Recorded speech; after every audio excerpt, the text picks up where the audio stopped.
Guys যদি থাকে আপনার একটা ডিম, যদি থাকে আপনার কাছে একটা ডিম আর যদি থাকে সাথে 30 টাকা, তাহলে আপনিও তৈরি করতে পারেন আমার মতো এরকম বাসায় অসাধারণ বিস্কিট।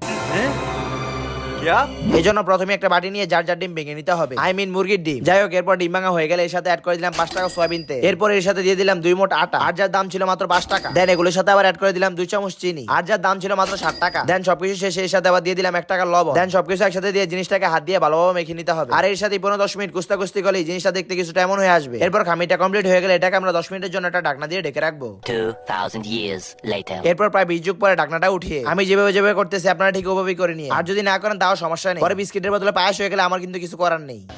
যাই হোক, এরপর চলে গেলাম কিসিং রুম। এখানে সে একটা করার ভিতরে 12 টাকা তেল দিয়ে আমাদের সেই বিস্কুট গুলোকে ভালোভাবে ভেজে নিতে হবে। আর আপনারা অনেকেই কমেন্টে বলেন ভাই আপনি এইসব আজব আজব জিনিস কই থেকে বানান শিখে। কিছু নিজে পারি আর কিছু ইউটিউব গুরু থেকে শিখি। যাই হোক, এদিকে আবার আমাদের বিস্কিট ভাজা কমপ্লিট হয়ে গেছে, তাই চলে আসলাম এগুলোকে ট্রাই করার জন্য। আর এখানে এসে দেখি যে আরে শালা এগুলো তো আমাদেরকে বিস্কিট কম ফিটা বেশি লাগতেছে। যাই হোক, কি আর করার, এত কষ্ট করে তৈরি করছে, এখন খেতে তো হবে, তাই চোখ বন্ধ করে সাটিয়ে দিলাম।